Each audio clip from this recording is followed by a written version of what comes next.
Da da da da. 3, 2, 1. I think we are on. Excuse me. So I wanted to, let me just add it. Oh, streaming, yeah. Programming infosec. I want to add a tag called open source. Oh, there's something called Open Source Friday. I should try it out. Open source. Open source. A tag. Then for now,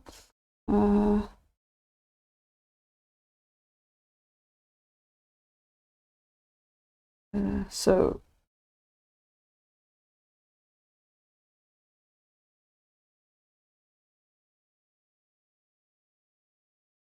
Incredibly is sharing to start contributing to open source. That's what we are doing now. Category coding.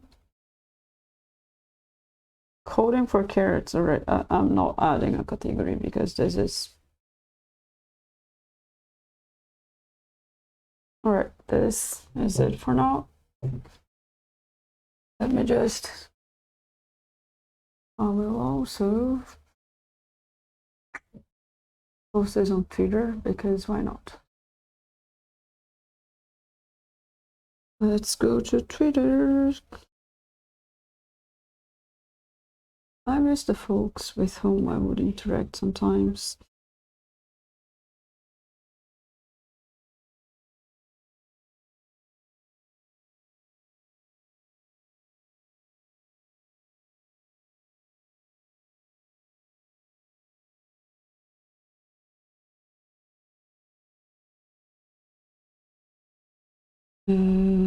Let's go tweet.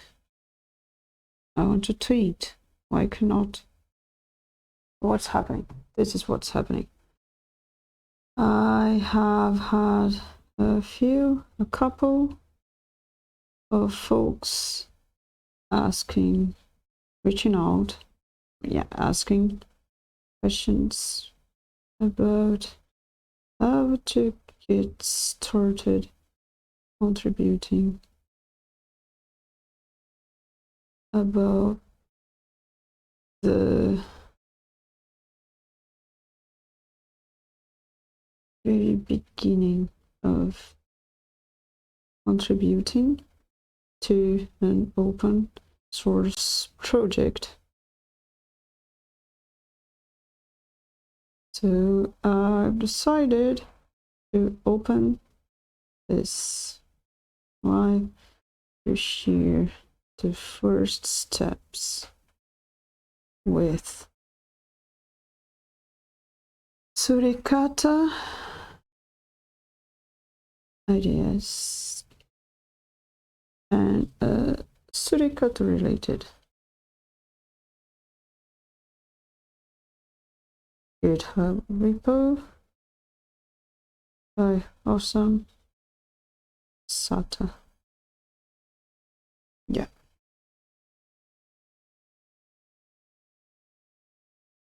So this is Twitch TV. I'm almost there. Incredibly. That's a me. All right. I'm done. Okay, so you've basically heard what's going on. The idea is, and I hope you can hear and see me all right, and the screen as well. For those who are not familiar with who I am this person who uses their hands a lot and how it's weird, but that doesn't matter.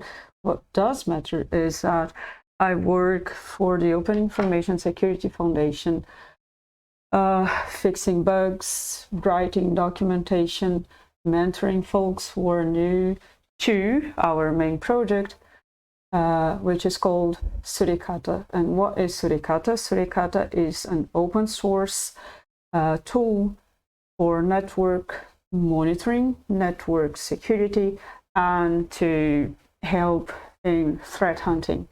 So it lives in the information security and cybersecurity world, and it is open source. This is the very basics.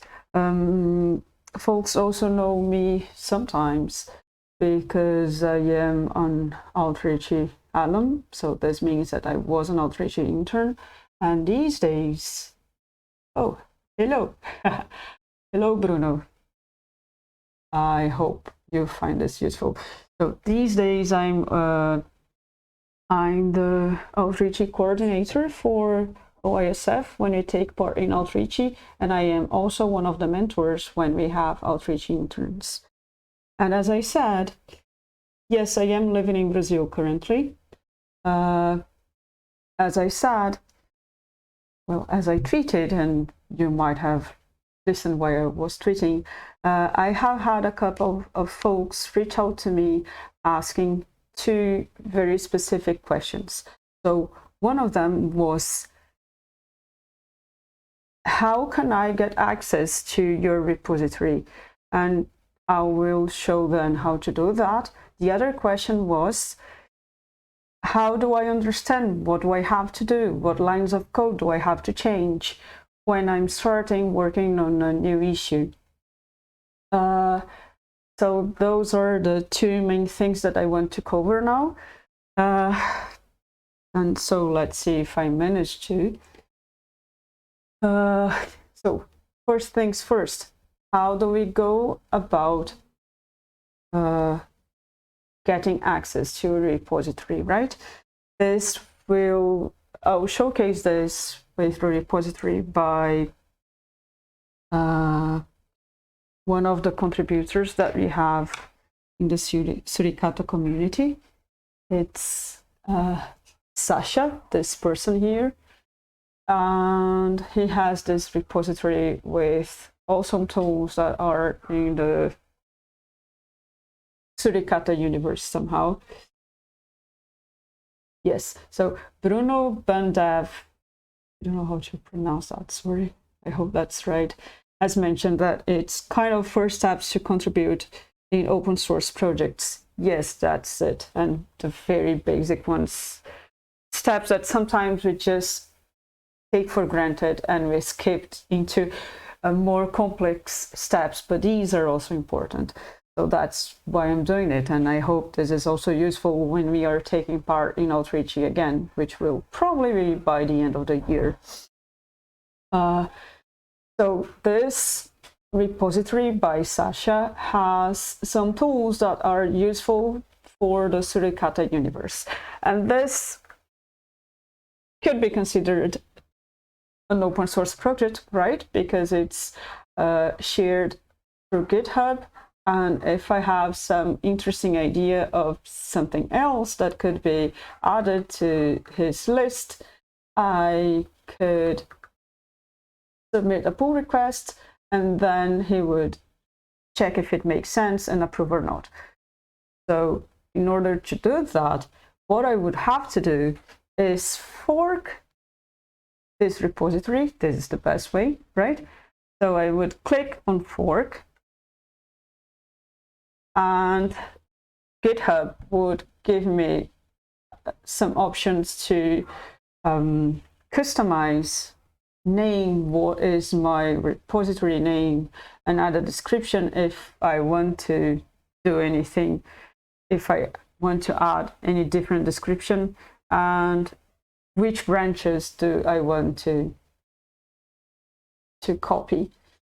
And once I do that, then I would have my personal repository And then I would be able to, now I want to go to my repository for Suricata, which is another repository that I have already forked. This is probably not ideal. Let's see if it works. If not, I'll try something else. This is a fork that I have done from the Suricata project. So we can see here it says forked from Suricata. This is therefore my version, my fork, my repository for Suricata. And if I want to clone this, I would go here. I usually go with HTTPS,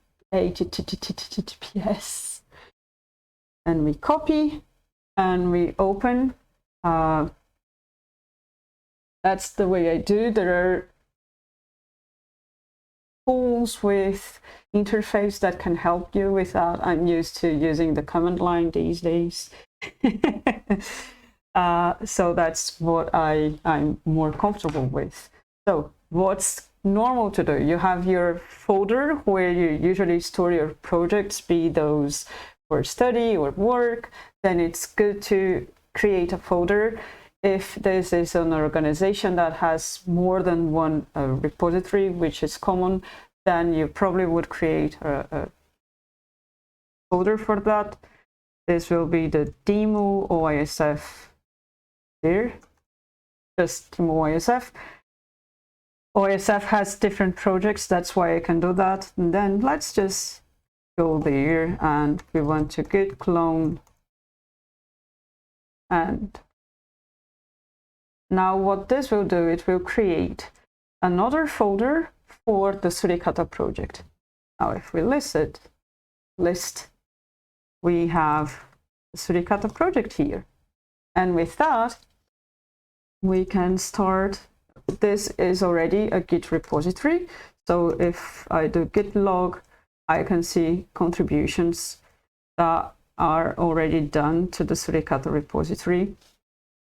And if I want to now create my contribution to, or whatever issue I'm working on, I would add a different branch.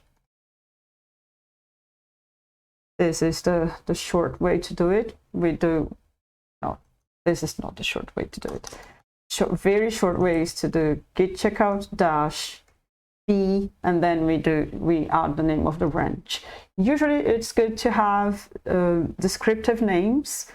So let's say my first issue, and add a version, because it's good to be able to track where are you on your work, right? And for Suricata, for instance, it is common, or it is ideal, that with every new pull request that you submit, you have a new branch, and we keep track of that by adding versions to the branch. And I do that by doing this. So my first issue /v1.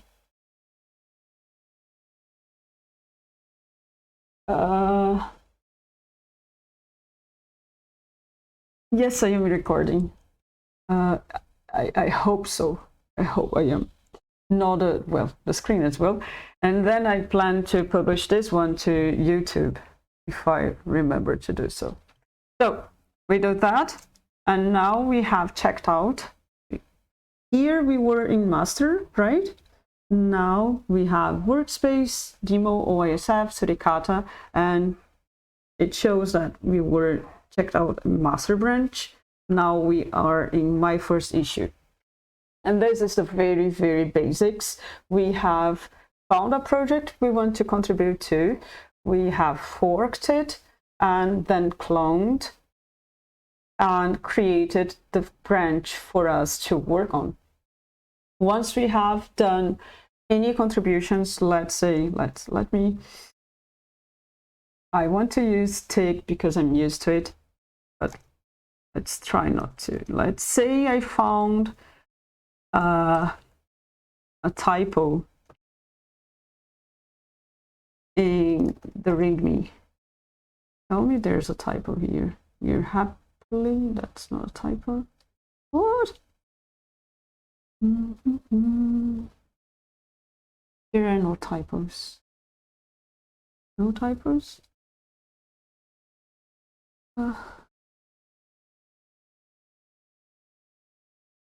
Yeah, this is short. Let's say question. I want to add a new question. Oh, there's something. There's something. I think there is something I can contribute to from here. Why was my PR closed? As documented in the Suricata GitHub workflow, oh, I found something I can contribute to. We probably have something newer than this. If I go to read the docs, Suricata. When we find work when we are not looking for it, which is basically always contributing to Suricata, it would be around here. Installing, coding style, somewhere around here. Let's compare. We expect a new pull request for every change. Normally, the team or community will give feedback on a pull request, after which it is expected to be replaced by an improved one-client format. Formats are changed. Contributing. I would say it's somewhere around here. Yeah. So I can probably replace this link with this one. Can this be made better? It probably can.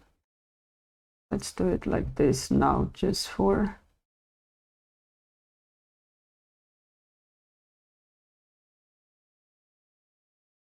So I've added something, right? Now, if I do git status, I can see that the README was modified. This is more than I planned to do. So I can add the README, and now it has been staged. It's green, so it shows that it has been staged for being committed. And now I can commit this. This opens a window or a text editing tool for us to write our commit message.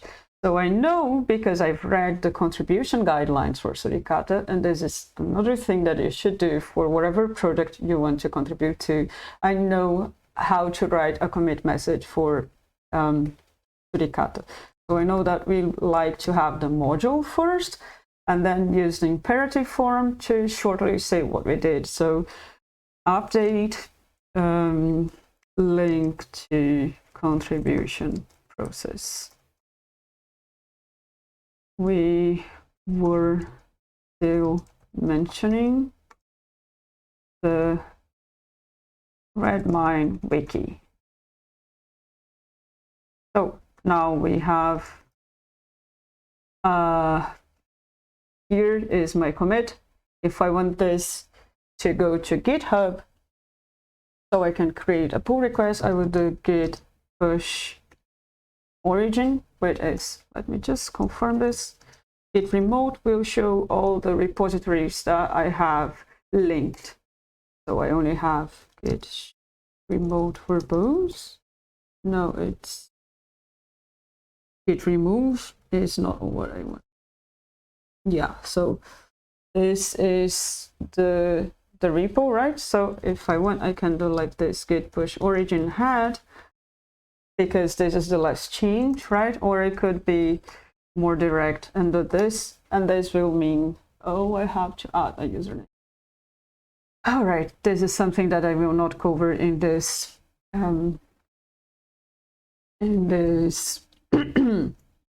video, but then you link that, and then you can push, and we would see that on the GitHub repo. So this is the first part. Let me just read the chat now. There is an interesting section in the book I am currently reading about open source and communities. Understanding Software by Max. Is that the name and the author? So, as I said, this is the very basics to going from forking, cloning, having your local repository, creating a new branch, and then adding a very simple commit. Now let's go to, okay, I don't know, let's go to okay, that was great. I'll check it out. I haven't heard of it before, I think. So now let's go to the other task, which is fairly more complex, I think, or it could be. And it is related to knowing how to work on something. So let's check Suricata issues that are not, I don't want the target version, I just want all issues. So we have lots of things here. All of these are the issues. Most of them are assigned to someone. So this is probably not easy. It's probably better to get something out of this. So I'll pick one I'm working in. So we have this issue. It says exception policy stats counters. This is not a very descriptive issue title. It does not tell us much. All right, I imagine that this is about having statistics about something called exception policy. If I'm new to Suricata code base, this doesn't tell me much. Let's see what the description says. Exception policies support applying a default action to packets in various exceptional cases, but don't have related statistics counters. I am interested in counters for each of the exception policies, counting the number of times they are applied. The visibility these counters provide is important for understanding the source of these drops, since they cannot be reported in things like alert logs. It doesn't make a lot of sense to me reading just one time, so I will thank you, bye-bye, have a nice afternoon. Sometimes when we read something, it doesn't make a lot of sense, so it's normal if we have to read a couple of times. Let me just finish. I think a single counter per exception policy counting the number of times it is invoked would be enough for the visibility we need. Importantly, the counter should be enabled for all values of the exception policy, including ignore, so that it's possible to know the impact they will have before they are enabled. This is great because I've been working on this issue and I had forgotten that this had been written. So reading the description even more than once and going back to it once you have started working in it is very important. So suppose I still have no idea what's going on here and what I have to do. One thing I would do, and I will now go back to my other Suricata. One thing that we can do, and it's helpful, excuse me, is to use git grep. What does git grep do? It will search the code base for anything that has been committed to the code. So it's in the original repository, and that has whatever expression, keywords, format that you are searching for. So let's take a guess. I know Suricata uses C, and I know how functions and are written in C, right? The standards. So I'll go with exception policy and see what does this return. So I can already see lots of things connected to exception policy, and this could give me some hint of where it could get started. If this is too overwhelming, and it may be many times, I can try to reduce the scope of my search. For instance, I know they mentioned applying, right? So I could try to search for exception policy, apply, and then the list is much shorter. I also could try to look for stats to get an idea of how Suricata handles stats. And if that is still or already too much, something else that could be done, and we usually do, is to ask questions. So here, this was added by Jamie, and he has added some context. And I wanted to know about the format of the stats counters. So I added a question. I explained what I had in mind. And then I added a question, an actionable question, something that he could easily answer, asking for feedback. And so I got feedback both from Jean, and then I updated it, but I thought I had something by Victor as well. Maybe I don't. But anyway, this is also part of the process, right? I don't know how to go about this. What can be done? How could I move along? How could I improve? I could have said, and this might not work here because the person who has created the issue is not from the project. Jamie is from one of our consortium members. I know this because I work with Suricata, but I might not know it.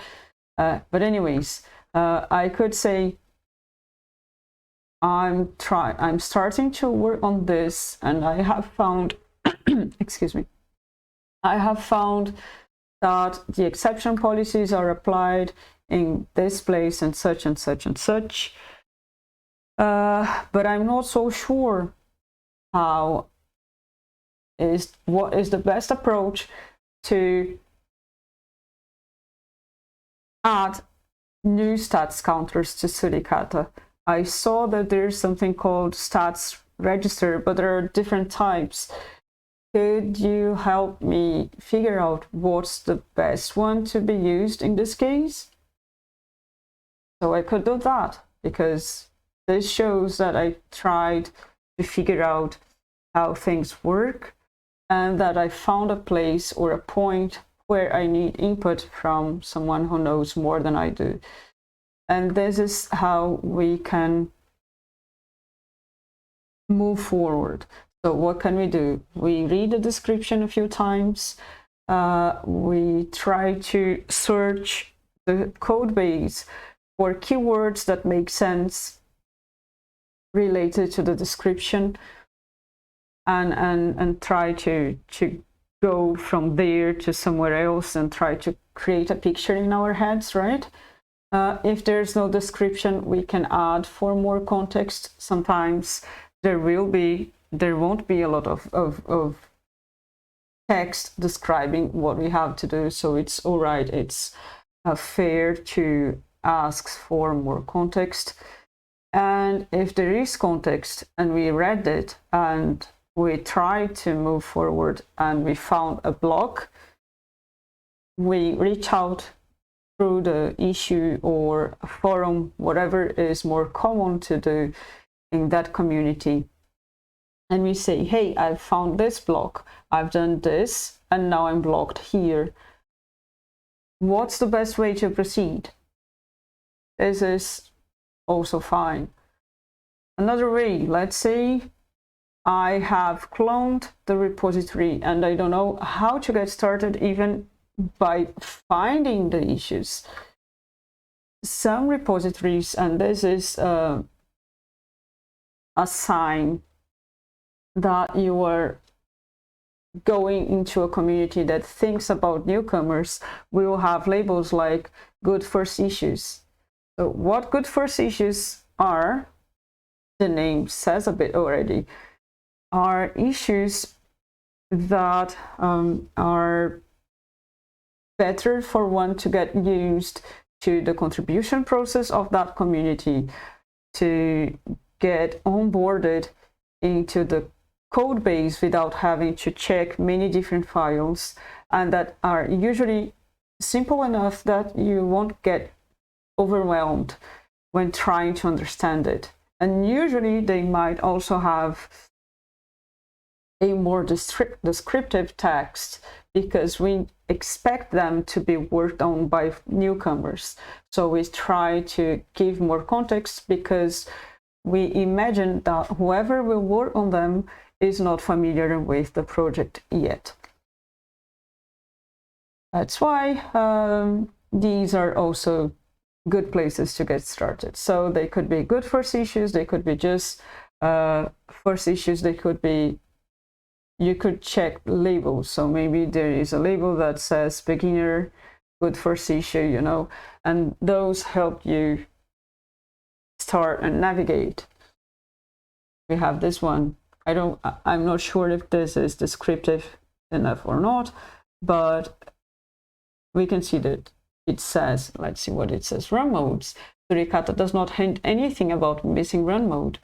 And then we have the description. When Suricata is run and capture run mode is missing, then Suricata only prints out the help page but provides no clue about missing run mode. Example of running Suricata: sudo source suricata . Example output. I didn't get it at first, so I'll read again. When Suricata is run and capture run mode is missing, then Suricata only prints out the help page. I think it's this, right? But provides no clue about missing run mode.